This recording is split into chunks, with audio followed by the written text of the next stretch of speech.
অনেক ছাত্ররা আসছে, আমার খুব জোড়ায় ধরছে, হুজুর আসেন, কেউ বলে খান, কেউ বলে ঘুমান, কেউ বলে রেস্ট নেন। 2.5 বছর তো রেস্ট নিয়ে আসছি, আমাদের খবর আছে? একদিন দুদিন 2.5 বছর একাকি একটা কামরায়, এর মধ্যে 6 মাস গেছে 24 ঘন্টা লোক, ছোট্ট একটা কামরার প্রতি। তোমরা রেস্টের কথা বললে আমি প্রোগ্রাম বাদ দিয়ে দিই, রেস্টের কথা বললে প্রোগ্রাম বাদ দিয়ে দেবো। খান এই পড়ে, আরে বেটা ঢাকা থেকে বুড়ো মুখ খেতে আসে, খাওয়া তো করে মেজাজ গরম হয় না বলে। ঢাকা থেকে বুড়া তো আসছে মাহফিলে সামান্য কিছু বয়ান করবো, সব জায়গায় সমন্বয়হীনতা। এই জন্য মাঝরাত পেশ করতেছি, মোতায়েন সাহেবকে বলতেছি কোনো হাদিয়ার দরকার নাই, কন্ট্যাক্ট নাই, যদি কেউ কন্ট্যাক্ট করেও থাকে ক্যান্সেল। আমার পক্ষ থেকে এই ধরনের কোনো নেই। ছাত্রদের বলি দেখো, দিনের জন্য কথা বলি, দিনের জন্য কথা বলি। সম্পদের উদ্দেশ্য হলে ঢাকায় বসে পাহাড় গড়তে পারতাম, এত কষ্ট করে গ্রামে গঞ্জে ঘুরে ঘুরে মাহফিল করা লাগে না। মাহফিলে আসার উদ্দেশ্য হলো আলেম ওলামাদের সঙ্গে সাক্ষাৎ হয়, আর সরাসরি সাধারণ মানুষের সামনে কিছু দিনের কথা বলা যায়। এই জন্য যথাসম্ভব সবার আবদারি রক্ষা করি, যথাসম্ভব সবার আবদার রক্ষা করি।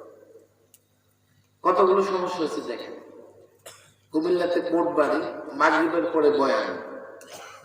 আমি গিয়ে দেখি মাগরিবের পরে মাওলানা আনিসুর রহমান আশরাফি সাহেব দিয়ে দিছে, আমি নামছি আর উনি নাহমাদে উদ্ধ করতেছি,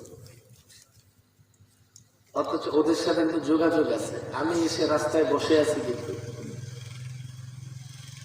আমার সফর সঙ্গীরা রোজা রাখছে, ইফতারি ওরা একটা হোটেলে, ওদের খবর নেই, মানে ওরা খালি বিলম্ব করছে। হুজুর দেরি করলে হুজুরকে দেরি করে দেওয়া যাবে। আপনাদের এখানে আসার পরে বয়ান করুন গেছি, গাড়ি ঘুরে আর রওনা হয়ে গেছে। কিন্তু মাওলানা আনিসুর রহমান আশরাফি সাহেব অত্যন্ত ভালো বক্তা, উনি আসা পর্যন্ত মন দিয়ে পড়ুন। আমি ঢুকলে 5 মিনিট 10 মিনিট, আমি পড়ুন 10 মিনিট, তো হইল না। আলেম ওলামারা পড়ে এমনি ধরছে, আবার ফিরে গেছে ঘুরে, সময় নষ্ট হয়েছে। কুমিল্লা থেকে বলে এখানে 1/2 ঘন্টা লাগে। আপনারা বললেন কোনোদিন 1/2 ঘন্টা যেতে পারছেন না? এতে বৌরা বাজার যেতে কতক্ষণ লাগে? চিন্তা করছেন অবস্থা, মেজাজ গরম হবে না কেন? বৌরা বাজার নেওয়াল আছে না? এখন এই সময়টাকে আমি কিভাবে মিল করবো? এই জন্য দুজনের কান পট্টি গরম করছি, মারি নাই, কান ধরে কান করছি, মহব্বত ছিল বুঝো না কেন সময়ে কেমনে মিল করবো।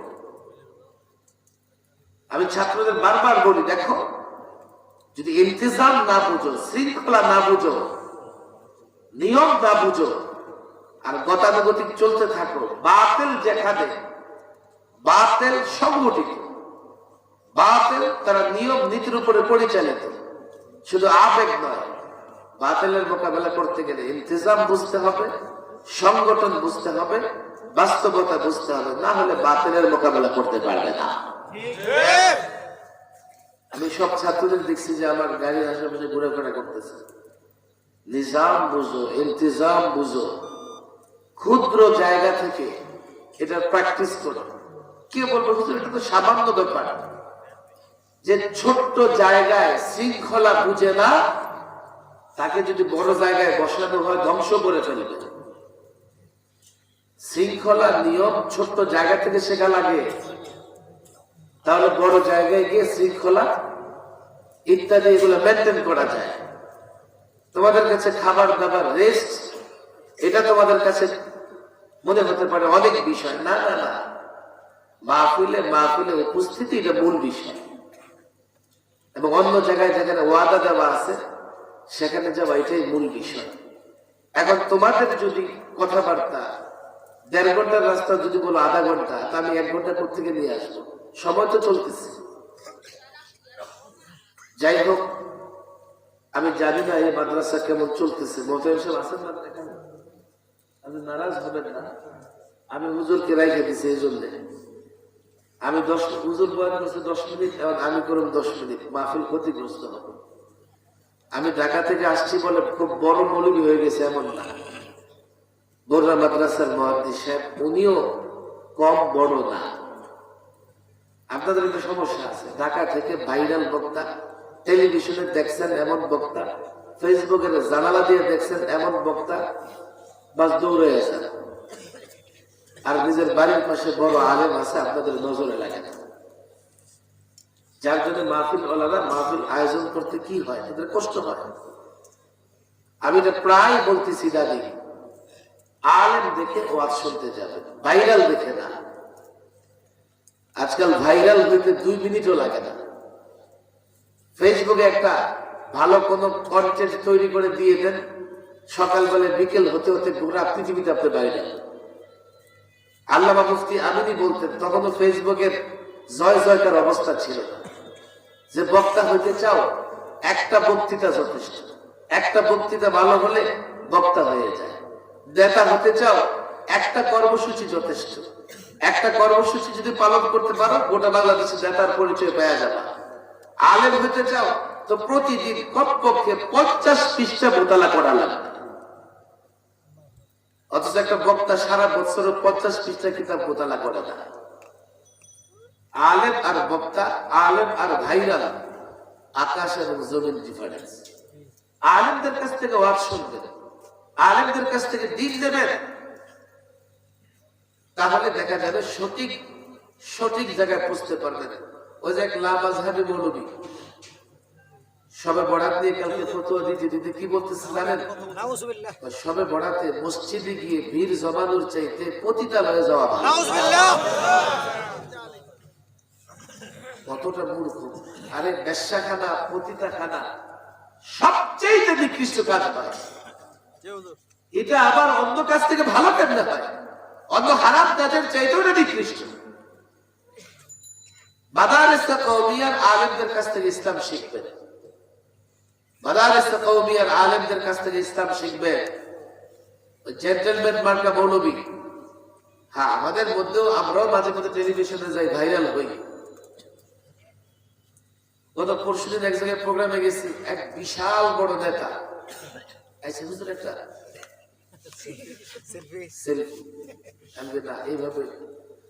এতক্ষণ আমি মাহফিলের মঞ্চে বসেছিলাম, কত ছবি উঠছে। আপনি কি করছেন তখন? আপনার লোকে পুষ দিয়ে যদি আমি সেলফি দিই জায়েজ হবে? সে কিন্তু শয়তান কত বড় দেখেন। হুজুর আপনি যে ইউটিউবে ভিডিও দেখি, আপনার ফেসবুকে দেখি, হ্যাঁ আমি ব্যাক কল, এগুলো মানুষ করে, আর সেগুলো দিনের প্রয়োজনে। সেলফির কি প্রয়োজন? বিনা প্রয়োজনে ছবি এখনো হারাম। আমি তার মানা করছি, খুব নারাজ হয়েছে। তুমি হও গিয়ে নারাজ, আমার কোনো সব আসে যায়। আমি দিনের একটা মাসালা বলে দিছি, তুমি মানলে মানলে না মানলে নেই। এখনো আমরা ভাইরাল বটে 1000 বার চিন্তা করি যে অপ্রয়োজনীয় ছবি উঠতেছে কিনা, অপ্রয়োজনীয় ভিডিও তৈরি হচ্ছে কিনা। আর এক শ্রেণীর আছে ভাইরাল, সময় অসময় শুধু লাইভ লাইভ লাইভ, প্রয়োজন নাই, এই নাই, ছবি সেলফি, এগুলো শেখে। আল্লাহ মাফ করুন। মাদারিস কওমিয়ার আলেমদের থেকে ওয়াজ শুনবে তো ইনশাআল্লাহ। মাওলানা মাত্র বয়ান শুরু করছেন, আমি মনে করি কমপক্ষে আরো 1 ঘন্টা বয়ান করবেন, 1 ঘন্টা বসবেন। ওয়াদা করেন, হাত তুলে ওয়াদা করেন, লম্বা লম্বা হাত তুলে। কেউ যদি যান খবরদার, আমি কিন্তু কেটে পাহারা বানিয়ে বসে যাবো। লম্বা লম্বা হাত তুলে, লম্বা লম্বা। 1 ঘন্টা বসবেন তো ইনশাআল্লাহ। মাওলানা বয়ান করে এই হাতটা বাজা দেখেন, দুই হাত। আমি কিন্তু এক ঠ্যাং উঠে রেখে লম্বা লম্বা লম্বা আকাশের দিকে। মাওলানা 1 ঘন্টা বয়ান করবেন, 1 ঘন্টা বয়ান শুনবো, শুনবো তো ইনশাআল্লাহ। হাত নামা, বয়ান করবেন, দোয়া করবেন, তারপরে যাবেন। এটা আজকাল আমার ওয়াজ। আমরা বয়ান করলাম, চলে যাবেন, আমাদের জন্য আসবেন, এমন কেন হবে না ভাই? আলেমদের আলোচনা শোনেন, হেদায়েতের উদ্দেশ্যে শোনেন, দূর থেকে আসলে শুনবেন, টেলিভিশনে দেখলে শুনবেন। ওই দেখেন না টেলিভিশন মার্কা মৌলবী কি ধরনের এক্সাম্পল, উদাহরণ দিয়ে দিছে। এমন 1 ডজন মৌলবী খুঁজে পাবেন, কাজই হচ্ছে এই উল্টা পাল্টা কথা বলা। মাদারিসে কওমিয়ার আলেম থেকে মাসআলা জানবেন, শুনবেন। স্কুল কলেজ শিক্ষা সিলেবাস কি হয়ে গেছে? বানরের বাচ্চা বানায়, ব্যাঙের মতো লাভ দেওয়া শেখায়, হাঁসের মতো ডাকে, আবার ট্রান্সজেন্ডার, নারী থেকে পুরুষ, পুরুষ থেকে নারী হয়ে যায়। আলিয়া মাদ্রাসা, আলিয়াটা আছে, মাদ্রাসাটা নাই। খুলনায়, রাজশাহীতে একটা মাদ্রাসা ময়দান আছে। আমি প্রোগ্রাম করতে গিয়ে জিজ্ঞেস করলাম, এই মাদ্রাসা ময়দানে তো মাদ্রাসা কই? ময়দান আছে, মাদ্রাসা নাই। আলিয়া মাদ্রাসায় আলিয়াটা আছে, মাদ্রাসাটা নাই। আলিয়া মাদ্রাসার বইয়ের প্রচ্ছদে এখন হিজাব ছাড়া নারীর ছবি, হারমোনিয়ামের ছবি। দাখিল পাস করেও কোরআন বিশুদ্ধ পড়তে পারে না। স্কুলে যাবেন, দেখবেন যে স্কুল, আলিয়া মাদ্রাসায় ঢুকবেন, স্কুল আর মাদ্রাসা পার্থক্য করা যায় না। এই যে এত কিছু হইতেছে, ওদের শিক্ষকদের কোনো আওয়াজ দেয় নাই। আমি কওমি মাদ্রাসায় পড়ি, আমি আলিয়ার পক্ষে সবচেয়ে বেশি কথা বলছি। ওদের শিক্ষকরা বেতন পাইতেছে, বাস, আর কোনো আওয়াজ নেই। মাদারিসে কওমিয়া গুলো এখনো আমরা অঙ্গীকারবদ্ধ, এখনো আমাদের ছাত্ররা অঙ্গীকারবদ্ধ, যেখান থেকে যে যারা সরকার হোক, বিরোধী দল হোক, এনজিও হোক, আর যাই হোক না কেন, মাদারিসে কওমিয়ার দিকে যে হাত অগ্রসর হবে, সে হাত বেগে চুড়ে ঘুরিয়ে দেওয়া হবে। এই সিলেবাসে কাউকে হাত দিতে দেওয়া হবে না, এটা পরিষ্কার কথা। এই জন্য কওমি মাদ্রাসার আলেম থেকে এলেম শিখবেন। এলেম আছে তাদের মধ্যে। আলিয়ার ছাত্ররা আমাদের ভাই, আলিয়ার শিক্ষকরা আমাদের ভাই, কোনো দ্বিমত নেই। কিন্তু হয়ে গেছে এমন, কি করবে না? তারা তাদের সিলেবাসকে হেফাজত করে নাই, তারা তাদের প্রতিষ্ঠানের সুন্নতকে হেফাজত করে নাই, তারা সার্টিফিকেটকে হেফাজত করেছে। কথা ঠিক না? আমরা আমাদের ছাত্রদের, আমি প্রায় মাহফিলও শাসন করি, আমাদের ছাত্রদের মনে রাখতে হবে, তোমার সনদ, তোমার ডিগ্রি এটা আসল নয়। কোরআন সুন্নাহর ইলম অর্জন করবা, সেটাই আসল। তুমি জেন্টলম্যান হলা, এটা আসল নয়। তুমি রাসূলুল্লাহর সুন্নাহ দিয়ে জীবন গড়বা, তোমার আচরণ কথাবার্তায় সুন্নাহ থাকবে, এটাই আসল। এর ব্যতিক্রম যদি হয়, তুমি আমার মাদ্রাসার ছাত্র হতে পারো, তোমার সঙ্গে আমার কোনো সম্পর্ক থাকবে না। তোমরাই সুন্নাহর পাহারাদারি করো, তোমরাই সুন্নাহর হেফাজত করো। মাদ্রাসা কওমিয়ার ছাত্ররা মনে রেখো, এই জাতির শেষ ভরসা তোমরা, এই জাতির শেষ ভরসা তোমরা। তোমরা যদি জাতির সঙ্গে বেঈমানি করো, দুনিয়া পে, পদ পে, সার্টিফিকেট পে ইসলাম ভুলে যাও, সুন্নাহ ভুলে যাও, এই জাতি তোমাদের ক্ষমা করবে না, আর জাতির হেদায়েতের কোনো রাস্তাও থাকবে না। তোমরা জনগণের কাছে ওয়াদাবদ্ধ, আমি বলি আবেগ নয়, নিজেকে শৃঙ্খলাবদ্ধ করো, দায়ী হও, দায়ী। ঘরে ঘরে ইসলাম পৌঁছে দাও, কোরআনের আলো পৌঁছে দাও। এটা হচ্ছে মাদারিসে কওমিয়ার প্রত্যেকটা ছাত্রের জিম্মাদারি। মাহফিল কেন্দ্রিক ভালোবাসা দাও। মাহফিল আমি অনেক করে থেকে করি। আমি রক্তে মাংসে এমন একজন মানুষ, যার জন্য কদিন পর পর সরকারি মেহমান হওয়া লাগে। আমি পরিষ্কার ঘোষণা দিয়েছি, আমি চাই এদেশে খেলাফত প্রতিষ্ঠা হোক, আমি চাই রাসূলুল্লাহর সুন্নাহ প্রতিষ্ঠা হোক, আমি চাই কোরআনের বিচার বিধান, কোরআনের বিচার ব্যবস্থা প্রতিষ্ঠিত হোক, আমি চাই ব্যক্তি, রাষ্ট্র, সমাজ, স্বরাষ্ট্র, পররাষ্ট্র, অর্থ, বিচার সর্বত্র কোরআনের বিধান জারি হোক। আমি এই জমিনে এই শব্দ নিয়ে কাজ করি। যদি মনে করো মোহাব্বত করো, সেই শব্দে সহযোগিতা করতে পারো, তাহলে এটা প্রকৃত মোহাব্বত হবে।